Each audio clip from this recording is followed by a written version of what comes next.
পৃথিবী একটি বিপজ্জনক জায়গা। যারা মন্দ কাজ করে তাদের জন্য নয়, কিন্তু যারা তাকিয়ে থাকে এবং কিছুই করে না তাদের জন্য। আজকে একটি অসাধারণ Korean murder mystery horror thriller Soha the six figure এর গল্প নিয়ে এসেছি। এই গল্পটি এতটাই জটিল এবং এন্ডিং টুইস্টে পরিপূর্ণ যেটা আপনাদের মনের দাগ কেটে যাবে। তাই মনোযোগ সহকারে ভিডিওটি শেষ পর্যন্ত দেখতে থাকুন। আর না দেখলেও সমস্যা নেই, মজাটা আপনি মিস করবেন। গল্পটি শুরু হয় জিউমা নামের একটি মেয়ের নিজের কাহিনী শুনিয়ে। সময়টা 1999 সাল। কোরিয়ার একটি ছোট্ট গ্রাম ইয়লে জন্ম নেয় সে। এই দিনের পরিবেশ অন্য দিনের মতো স্বাভাবিক ছিল না। পুরো আকাশ ঢেকেছিল কালো মেঘে। পাখিদের অনবরত কলরব ও পশু পাখিদের চিৎকারে পুরো গ্রাম যেন আতঙ্কে ভরে উঠেছিল। মেয়েটি জানায়, সেদিন আমার জন্মের ঠিক 10 মিনিট আগে জন্ম নিয়েছিল আরেকটি মেয়ে। সেই মেয়েটির অবস্থা দেখে ডাক্তার এটা বলেছিল যে সে বেশিক্ষণের অতিথি নয়। পরিবার সহ পুরো গ্রামবাসী তার চেহারা দেখে এটাই বলেছিল যে জন্ম নিয়েছে শয়তান। এর 1 সপ্তাহ পর মা মারা যায়। গ্রামবাসীরা শয়তানের জন্ম নেওয়ার কারণে প্রচুর ভয় পেতে শুরু করে। কিছুদিন পর তার দাদার কাছ থেকে মেয়েটি জানতে পারে যে বাবা গলায় দড়ি দিয়ে আত্মহত্যা করেছে। মেয়েটি আরও জানে যে মায়ের পেটে থাকার সময় সে আমার পা ছিঁড়ে খেয়েছিল। সেই শয়তান আর অন্য কেউ নয়, আমার নিজের বোন, যাকে আমরা ইট বলে ডাকি। এখন 2014 সাল। সময় অনেকটা কেটে গেলেও তাদের পুরো পরিবারকে বিভিন্ন জায়গায় পালিয়ে থাকতে হয়। ডাক্তাররা বলেছিল সে বাঁচবে না, কিন্তু ইট এখনও বেঁচে আছে। দাদা কখনোই তাকে সকলের সামনে আনেন না, বরং একটি অন্ধকার ঘরে দরজায় ধর্মীয় ক্রস লাগিয়ে আটকে রাখে।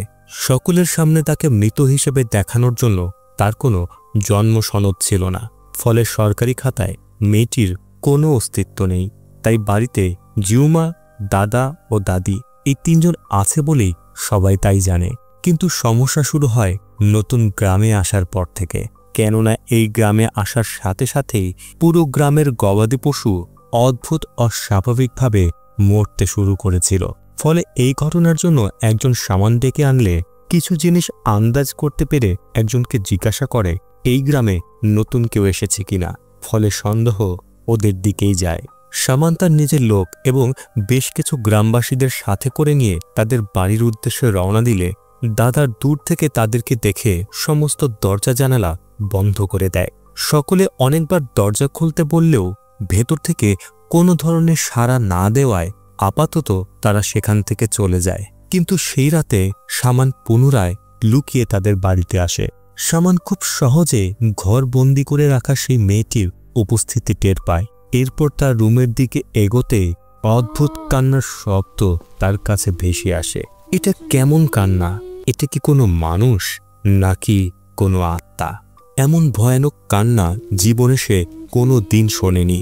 বুকে সাহস নিয়ে সেদিকে এগোতেই ঘরের দরজার নিচে দিয়ে বেরিয়ে আসে একটি বিষধর সাপ। আর তখনই সেটা পায়ে কামড়ে দেয়।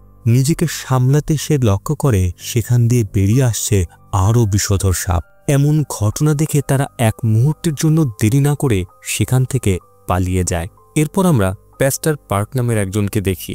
সে একটি প্রোগ্রামে স্পিচ দিচ্ছিল। পার্কের একটি টিম আছে যাদের কাজ হলো এই শহরে ধর্মের নামে ব্যবসা করতে থাকা বিভিন্ন গ্রুপ ও নিজেদের ধর্মীয় রীতি বানিয়ে চলতে থাকা নতুন ভুয়া দলকে সকলের সামনে এক্সপোজ করা। এটা যেহেতু ধর্মের ব্যাপার, তাই পার্ক বেশ কিছু শহরের লোকদের থেকে তিরস্কারের শিকার হয়ে থাকে। বর্তমানে পার্ক একটি কন্ট্রাক্ট পায় শহরের নতুন একটি সংগঠন ডিয়ার মাউন্টের ব্যাপারে ইনভেস্টিগেশন করার। পার্ক সেই দলের ভেতরে তার নিজের লোক জোসেফকে ঢুকিয়ে দেয় যেন সে কিছু ইনফরমেশন জোগাড় করে আনতে পারে। জোসেফের দেওয়া তথ্য অনুযায়ী এই সংগঠন তাদের কথার মধ্যে ড্রাগন এবং সাপের উল্লেখ করে থাকে। ড্রাগনকে তারা দেবতা বা পজিটিভ এনার্জি এবং সাপকে শয়তান বা নেগেটিভ এনার্জি হিসেবে প্রকাশ করে। এরা জেনারেল নামক এক শক্তি বা দেবতার উপাসনা করে এবং অ্যাস্টোরিক বুদ্ধিজমকে ফলো করে। এদের দলে রয়েছে 50 জন সদস্য। আর এরা অন্য দলের মতো কোনো ডোনেশন নেয় না, বরং নিজেদের মধ্যে যারা আর্থিকভাবে দুর্বল তাদেরকে উল্টো সাহায্য করে। অন্যদিকে দুর্ঘটনার স্থান দেখায় যেখানে অ্যাক্সিডেন্টের কারণে টানেল থেকে একটি কবরস্থ ডেড বডি বেরিয়ে এসেছে। এবার এই ঘটনার জন্য পুলিশি তদন্ত শুরু হয়। এদিকে মিস্টার পার্ক তদন্ত এগোনোর জন্য শহরের বুদ্ধিজম হেডকোয়ার্টারে মংদের সাথে দেখা করে ডিয়ার মাউন্টের ব্যাপারে জানায়। পার্ক হেড কাউন্সিলের কাছে আর্জি রাখে যেন এই দলকে ওঠার আগেই থামিয়ে দেয়া হয়, কিন্তু কাউন্সিল এই ব্যাপারটি খুব একটা গুরুত্ব না দিলে আর তাদেরকে জাপানের একটি ঘটনা শোনায় যেখানে নতুন গজিয়ে ওঠা এক সাম্প্রদায়িক দল লোকদেরকে ভুল বুঝিয়ে জঙ্গি অ্যাটাক করেছিল। শুধু এইটুকুই নয়, বিষাক্ত গ্যাস ছড়িয়ে লাখো লাখো মানুষের মৃত্যুর সাক্ষী হয়েছিল এই দল। তাই এইরকম ঘটনা কোরিয়াতে ঘটার আগেই দলটিকে থামিয়ে দিতে অনুরোধ করে সে। পার্কের এই প্রস্তাবে হেড কাউন্সিল রাজি হয়ে গেলে পরবর্তী ইনভেস্টিগেশন করার অনুমতি দেয়। যাওয়ার আগে মঙ্ক হায়ান পার্কে একটি ছোট্ট আইডিয়া দেয়, যে কোনো ধর্ম বা যে কোনো নতুন সংগঠনের ব্যাপারে জানতে হলে সর্বপ্রথম তাদের ধর্মীয় গ্রন্থকে আগে নিশানা করা উচিত, কেননা তখনই জানতে পারবে এই সংগঠন আসলে কি চায়। এদিকে কনস্ট্রাকশন সাইডে চিওল জিনের কাছে টানেলে উদ্ধারকৃত মেয়েটার ডেড বডির খবর আসে যে সেটা নাকি ইয়ংইয়ল শহরের হাই স্কুলের একটি স্টুডেন্ট। প্রায় 2 বছর ধরে সে নিখোঁজ ছিল, আর বাকি খবর অটোপসি করার পরেই জানা যাবে। জিন বাড়িতে এসে দেখে তার বন্ধু নাহান তার জন্য অপেক্ষা করছে। ডিনারের পরে দুজন একান্তে কথা বলার সময় একে অপরকে কিং বলে সম্বোধন করছিল। নাহান তাকে জিজুক আর জিন তাকে কিং ওয়াং মক নামে সম্বোধন করছিল। জিন বলে, আমি ফাদারকে প্রোটেক্ট করতে পারিনি, প্রতি রাতেই মৃত মেয়েদের কান্না আমাকে ঘুমোতে দেয় না, আমি ব্যর্থ ও ভীত, কখনো মনে হয় আমি কি আদৌ ঠিক কাজটা করছি। নাহান বলে, মনে রেখো আমরা দুষ্টের বিরুদ্ধে লড়াইয়ে নেমেছি, আমাদের এসব নিয়ে ভাবলে চলবে না, আমরা কাজের প্রতি দৃঢ় প্রতিজ্ঞ। কিন্তু যেহেতু পুলিশ এখন তোমার পেছনে, তাই সময় হয়েছে দামুন ও জিচিয়নের মতো ফাদারের উদ্দেশ্যে তোমার জীবন উৎসর্গ করা। এই বলে সে তার সাথে কয়েকটা লাইন রিপিট করে। এরপর অটোপসি রিপোর্ট আসে, যার মতে মেয়েটির বয়স মাত্র 10 থেকে 12 এবং তার শরীর থেকে লাল রঙের কয়েকটি বীজ আর তার সাথে কয়েকটা মন্ত্র লেখা কাপড়ের টুকরো পাওয়া গেছে। অদ্ভুত ব্যাপার হলো, বেশ কিছু সময় আগে এমনই কয়েকটা মেয়ের ডেথ রিপোর্ট এসেছিল, তাই পুলিশ ব্যাপারটিকে খুঁটিয়ে দেখার জন্য আদেশ দেয়। এদিকে জোসেফ মিস্টার পার্কের কথা মতো ফোনে কলিং অন রেখে তাদের সংগঠন অ্যাটেন্ড করছিল। তাদের মতে ডিয়ার মাউন্টে যে ধার্মিক গ্রন্থ রয়েছে তার শুধুমাত্র 4টি কপি বিদ্যমান।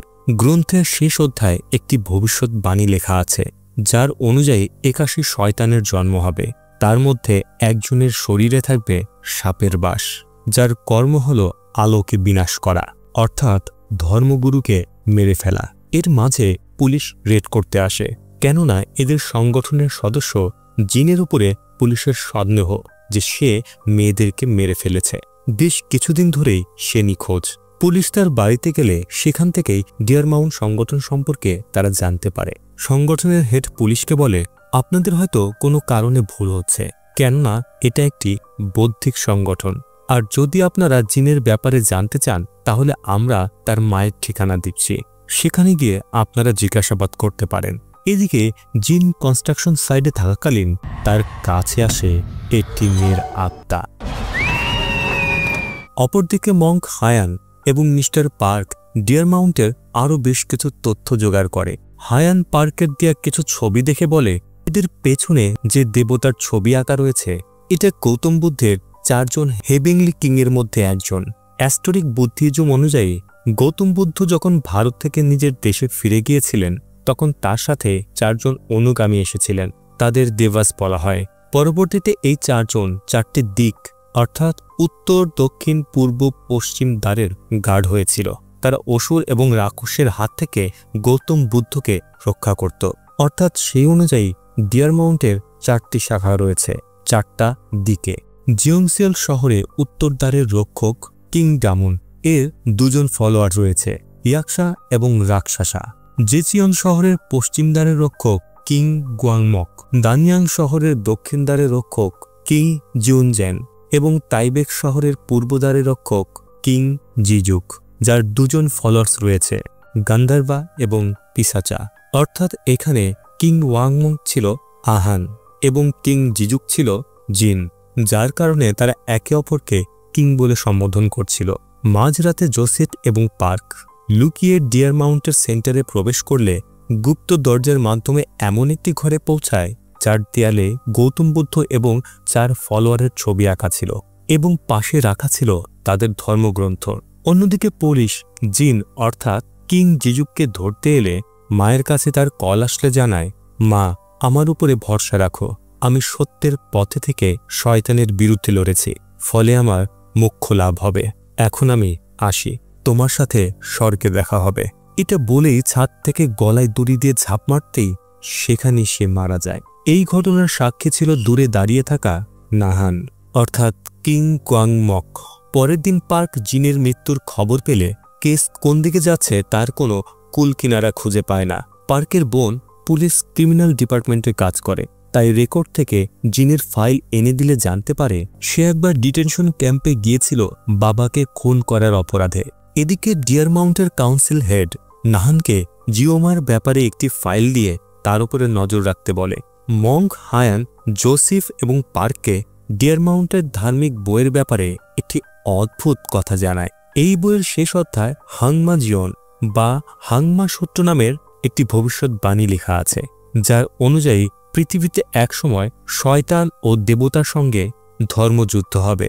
কিন্তু গ্রন্থের বাকি অধ্যায় ছাড়া শুধুমাত্র হাংমা সূত্রে সিম্বলিক ওয়ার্ড ব্যবহার করা হয়েছে। এই ধর্মগ্রন্থের রচয়িতা হলেন মাস্টার কিংজি সিওক। তিনি খুব কম সময়ের মধ্যে বৌদ্ধ ধর্মের ফলোয়ার্সদের কাছে সুনাম অর্জন করেছিলেন। অন্যদিকে নাহান যখন ঘুমিয়েছিল তখন মৃত বাচ্চাদের আত্মা তাকে ভয় দেখাতে শুরু করে। ভয় থেকে বাঁচার জন্য সে তার নিজের মাকে মনে করলে তার উপস্থিতি নাহান অনুভব করে। মিস্টার পার্ক কিমের ব্যাপারে জানার জন্য মং অক্টোপাসের সঙ্গে দেখা করে। তার মতে কিং বৌদ্ধিত্ব লাভ করেছিল। কিমের জন্ম 1899 সালে হয়। এরপর 1940 সাল থেকে কিম দেশের স্মরণীয় ঐতিহাসিক সময় থেকে শুরু করে বিভিন্ন পলিটিক্যাল পার্টি ও সমাজের মধ্যে নিজের আধিপত্য বিস্তার করেছিল। সকলে তাকে দেবতা সমতুল্য মনে করতে শুরু করে। কিন্তু 1985 সালে তিনি সবকিছু ছেড়ে কোথাও নিখোঁজ হয়ে যায়। হাতে গোনা কয়েকজন ফলোয়ার ছাড়া কেউ জানত না সে কোথায় গেছে। এবং কিছু সময় পর কিং ধর্মগ্রন্থ রচনা করে ভবিষ্যৎবাণীর কথা লিখে যায়। এর মধ্যে পার্কের নজর ডকুমেন্টারিতে চিত্রিত ডিটেনশন ক্যাম্পের দিকে গেলে চমকে যায়, কেননা জিম ছোটবেলায় এই ক্যাম্পেই ছিল। কেসের এই ছোট্ট ক্লু পাওয়ার সাথে সাথেই দেরি না করে ক্যাম্পে পৌঁছালে ক্যাম্পের হেড জানায় আজ থেকে 20 বছর আগে মাস্টার কিম এই ক্যাম্পের উদ্দেশ্যে একটা মোটা অঙ্কের টাকা ডোনেশন দিয়েছিলেন, কেননা তার মতে ধর্মের পথে এনে যে কোনো মানুষকে পরিবর্তন করা সম্ভব। এখানে যেহেতু বাচ্চাদের রাখা হতো তাই মাস্টার কিম তাদের মধ্যে 4 জনকে দত্তক নেয়। এরা মাস্টার কিমকে ফাদার বলে সম্বোধন করত এবং তাদের মধ্যে কমন ব্যাপার হলো ছোটবেলায় প্রত্যেকেই তাদের নিজের বাবাকে খুন করেছিল। আর এই 4 জনের মধ্যে ছিল নাহান বা কিং গুয়াং মক এবং জিন বা কিং জিজুক। এই তথ্য মিস্টার পার্কের কাছে ডিয়ার মাউন্টের রহস্য আরও জটিল করে তোলে। এদিকে নাহান জিউমাকে মেরে ফেলার জন্য তার বাড়িতে পৌঁছালে বাড়ির ঠিক পেছন থেকে অদ্ভুত কান্নার আওয়াজ শুনতে পায়। সেটাকে ফলো করে সামনে পৌঁছালে কৌতূহলবশত দরজার নিচের ফাঁক দিয়ে তাকালে এক অদ্ভুত আকৃতির কোনো মানুষের চোখ দেখতে পেয়ে সে ভয়ে পালিয়ে যায়। এতক্ষণে কিছু ক্লু জোগাড় হলে মিস্টার পার্ক ইনভেস্টিগেট করে জানতে পারে ওই 4 জনের মধ্যে 3 জন আগেই মারা গেছে। তার মধ্যে সর্বশেষ ছিল জিম। শুধুমাত্র বেঁচে আছে নাহান অর্থাৎ কিং গুয়াং মক। সেই রাতে নাহান আবার দুঃস্বপ্ন দেখে, অর্থাৎ সময়ের সাথে সাথে তার অবস্থাও জিমের মতোই হচ্ছিল। ঘুমের মধ্যেই সে দেখতে পায় ঘরের ঠিক ওপরে একাধিক বাচ্চা মেয়ের লাশ ঝুলে আছে, আর তখনই মায়ের আত্মার উপস্থিতি সে অনুভব করে। তিনি তার মাথায় হাত বুলিয়ে গান শোনালে নাহান শান্ত হয়। এরপর নাহান গাড়ি নিয়ে বেরিয়ে পড়ে ফাদারের সাথে দেখা করতে, কিন্তু সে জানত না যে তার পিছু নিয়েছে পার্ক। ডিয়ার মাউন্টের আসল ডেরায় পৌঁছালে প্রথমবারের মতো মিস্টার কিমকে দেখানো হয়। তিনি এখন প্রচণ্ড অসুস্থতার কারণে বিছানাগত। তার সমস্ত চিকিৎসা এখানেই চলছে। মিস্টার কিমের 4 জন ফলোয়ার্স ছাড়াও ডংসু নামের একজন পার্সোনাল সেবক ছিল, যে সর্বদা তার দেখাশোনা করত। নাহান তার সেবককে সেই অদ্ভুত মেয়ের ব্যাপারে জানালে ডংসু তাকে আশ্বাস দিয়ে বলে, ফাদার যেমনভাবে আমাদেরকে কাজ করতে বলে গেছেন তেমনভাবেই মনে সাহস রেখে আমাদের কাজ করে যেতে হবে, এবং ওনার আদেশ অনুযায়ী সেই অদ্ভুত ক্ষমতাধারী মেয়েকে আমাদের যত তাড়াতাড়ি সম্ভব মেরে ফেলতে হবে। এরই মধ্যে পার্কের গাড়ি থেকে জিউমার সব ইনফরমেশন নাহান চুরি করে নেয়। এতদিন ধরে সংগ্রহ করা ডিয়ার মাউন্টের সমস্ত তথ্য, মিস্টার কিম সহ তার 4 জন ফলোয়ার্স এবং সর্বশেষে পাওয়া জিউমার ইনফরমেশন যতটা অগোছালো লাগছিল ততটাই মনে হচ্ছিল এদের মধ্যে নিশ্চয়ই কোনো সম্পর্ক রয়েছে। তাই সবকটা থিসিস মিস্টার পার্ক পুলিশ আধিকারিককে জানায় আর এ নিয়ে তদন্ত করতে বলে, কিন্তু সে এসবের কোনো গুরুত্ব দেয় না। ফলে কোনো উপায় না থাকায় জোসেফ এবং পার্ক নিজেরাই এই ধর্মগ্রন্থ ডিকোড করতে শুরু করে। এর একটা অধ্যায় যেখানে 81টা শয়তানের কথা উল্লেখ রয়েছে, সেখানে 81টা লাইন আছে, আর প্রতিটি লাইনে 10টা করে সংখ্যা। এই সবটাই কি কাকতালীয়, নাকি এখানে রয়েছে কোনো গভীর রহস্য? এটার ব্যাপারে আরও কিছু জানার জন্য পার্ক মঙ্ক হায়াংকে কল করলে তিনি জানান ক্রিসমাসের বার্ষিক অনুষ্ঠানে টিবেটিয়ান বুদ্ধিস্ট মাস্টার নেজং টেম্পা তাদের মনাস্ট্রি ভিজিট করতে আসবেন। এটা শুনতেই পার্কের মাথায় একটি নাম বিদ্যুতের মতো খেলে যায়, কেননা তাদের পাওয়া তথ্য অনুযায়ী 1985 সালে কিম সবকিছু ছেড়ে যাওয়ার আগে নেজং টেম্পার সাথে শেষ দেখা করেছিলেন, এমনকি নিজের তৈরি সংগঠন পর্যন্ত ছেড়ে চলে যান, এবং তারপরেই তিনি ধর্মগ্রন্থ রচনা করে। তাহলে এমন কি হয়েছিল সেদিন? এটা জানতেই দুজন মনস্ট্রি পৌঁছায় নেজং টেম্পার সাথে দেখা করতে। সরাসরি দেখা করার সুযোগ না পেলেও গাড়িতে পার্ক তার সাথে দেখা করে মাস্টার কিমের ব্যাপারে প্রথমে জিজ্ঞাসা করলে তিনি কিছুই বলেন না, কিন্তু পার্কের অনেকবার অনুরোধের পর তিনি রহস্য উদ্ঘাটন করতে শুরু করেন। বলা হয় এমন একটি সময় আসবে যখন পৃথিবীতে পাপের ঘোড়া পূর্ণ হয়ে যাবে, তখন দেবতা বুদ্ধ নতুন অবতারে জন্ম নেবেন, যাকে বলা হবে মৈত্রেয়ী। যখন মাস্টার কিম আমার সাথে দেখা করেছিল তখন তার দুহাতে অতিরিক্ত 2টো আঙুল দেখেই বুঝেছিলাম এই ব্যক্তি দেবতা বুদ্ধের সেই অবতার, কারণ মৈত্রী অবতারের বৈশিষ্ট্য হচ্ছে 6 আঙুল। এই কারণে এত বছর পরেও সে বেঁচে আছে। কিন্তু প্রকৃতির নিয়ম অনুযায়ী পৃথিবীতে জন্ম নেওয়া প্রতিটি প্রাণীর মৃত্যু একদিন হবেই। পৃথিবীতে যে কোনো প্রান্তে কেঁচো জন্ম নিলেও তাকে খাওয়ার জন্য জন্ম নেবে একটা সাপ। এটাই প্রকৃতির নিয়ম। স্বয়ং গৌতম বুদ্ধ নিজের শরীর ছেড়ে গিয়েছিলেন, কিন্তু কিম অমর হতে চেয়েছিল। 1985 সালে কিম আমার সাথে দেখা করতে এলে আমি তার মৃত্যুর ভবিষ্যৎবাণী করেছিলাম, যার অনুযায়ী কিমের জন্ম যে গ্রামে হয়েছিল সেই গ্রামে 100 বছর পর একজন জন্ম নেবে, যে হবে তার মৃত্যুর কারণ। অন্যদিকে নাহান জিউমাকে কিডন্যাপ করে তাকে মেরে ফেলার রিচুয়াল শুরু করে। এর মধ্যে অন্তর্ভুক্ত করা ছিল কয়েকটি লাল বীজ আর কিছু মন্ত্র লেখা কাপড়, যেমনটা টানেল থেকে পাওয়া মেয়েটির বডি থেকে উদ্ধার করা হয়েছিল। জিউমা নাহানকে জিজ্ঞাসা করে সে কেন তাকে মারতে চাচ্ছে। সে শয়তান অর্থাৎ সাপ, তার মৃত্যুর সাথে নতুন যুগের সূচনা হবে এবং পরের জন্মে সে একজন ভালো মানুষ হয়ে ফিরে আসবে। এটা শুনতেই জিউমা বলে, শুধু আমায় কেন, তাহলে আমার সাথে যে জন্ম নিয়েছিল তাকেও মারো, কারণ সেই তো আসল ডেভিল। আর সবথেকে বড় কথা হলো সে আমার যমজ বোন।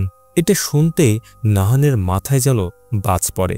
অন্যদিকে মিস্টার পার্ক ক্রিসমাস ইভেন্টের জন্য রাস্তায় জ্যামে আটকে ছিল। তখন জোসেফকে বলে, ক্রিসমাস সত্যি কি আনন্দের দিন? আমার তো মনে হয় না, কারণ ক্রিসমাসের দিনে যীশুখ্রিস্টের জন্মের সাথে বেথলেমের রাজা হেরাল ইহুদি পণ্ডিতের কাছ থেকে একটি ভবিষ্যৎবাণীর কথা জানতে পারে, যে শহরে তাকে মারার জন্য একটি ছোট্ট বাচ্চা জন্ম নিয়েছে। তখনই নিজের প্রাণ বাঁচানোর জন্য ক্ষুব্ধ হেরাল শহরে সদ্য জন্মানো বাচ্চাদের থেকে শুরু করে 2 থেকে 3 বছর বয়সী সব বাচ্চাদের মেরে ফেলে। এটা বলতেই মিস্টার পার্ক অসম্ভব ক্লু খুঁজে পায়। ধর্মগ্রন্থ অনুযায়ী গৌতম বুদ্ধের 4 জন রক্ষাকর্তা 4টা দিকের দরজার রক্ষক, এবং এই 4 শহরের কেন্দ্রস্থল ইয়ংইয়ল।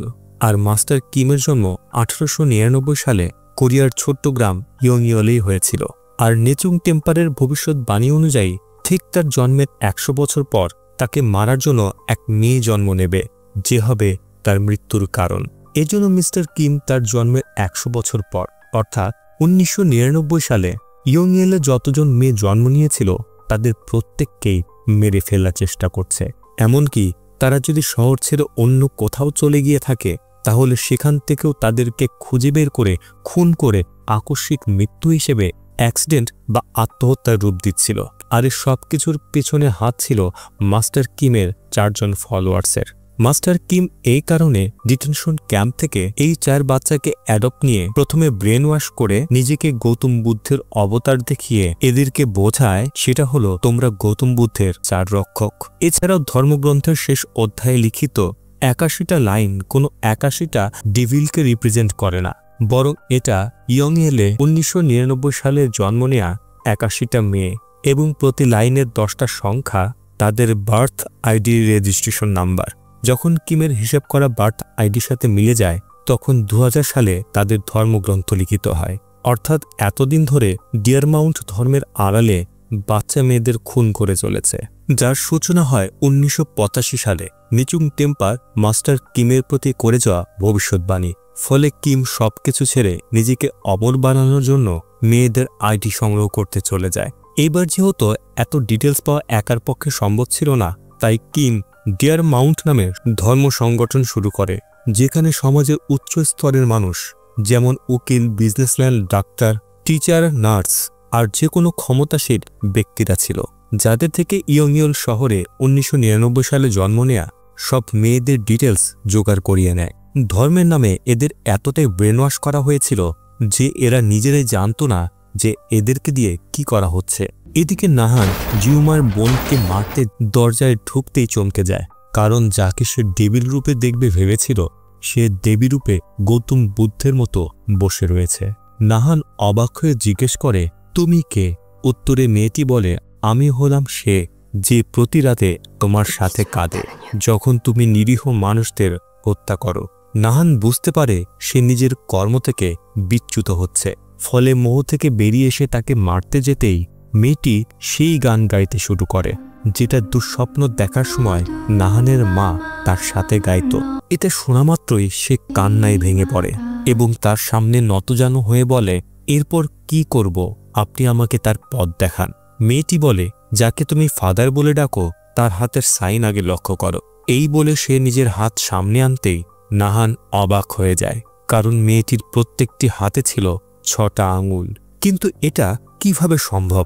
মেয়েটি রহস্যের সাথে বলে ওঠে, ফাদার কোনো দেবতা নয়, বরং সে আসল সাপ, অর্থাৎ ডেভিল। এখন যাও, তাকে খুঁজে বের করো। এটা বলতেই সে অজ্ঞান হয়ে যায়। নাহান কোনো সময় নষ্ট না করে মাস্টার কিমের ডেরায় এসে পৌঁছায়, কিন্তু রাস্তায় তার পিছু নিয়েছিল মিস্টার পার্ক ও জোসেফ। নাহান কিমকে তার সমস্ত প্রশ্নের জবাব জিজ্ঞাসা করে ঢেকে রাখা হাত বের করতেই দেখে বাকি সবার মতোই তার 5টা আঙুল। তাহলে কে সেই মানুষ যার 6টা আঙুল আছে? তখনই কিমের সেবক ডংসু বলে, ওই মেয়ে তোমার দিক ভ্রষ্ট করছে। কিন্তু নাহানের কটাক্ষ করা প্রতিবাদ শুনে ডংসু নাহানকে আস্তা বলে এনে শুট করে। তখনই পার্ক কিমের ডেরায় আসলে কিমকে দেখে ব্যঙ্গ করে বলে, তুমি যদি গৌতম বুদ্ধের অবতার হও তাহলে আজ তোমার এমন অবস্থা কেন?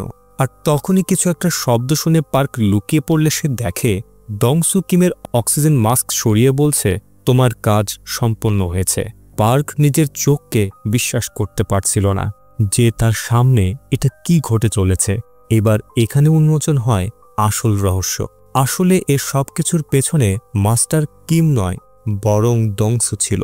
কিম বাকিদের মতোই একজন ফলোয়ার্স, যাকে পুরো পৃথিবীর সামনে অবতার বানিয়ে কালপ্রিট বানিয়ে ডংসু নিজের কাজ করিয়ে নিচ্ছিল। আসলে ডংসু যেদিন ভবিষ্যৎবাণী শুনেছিল সেদিন থেকে তার মনে রাজা হেরল্ডের মতো তার পরিবর্তন আসে।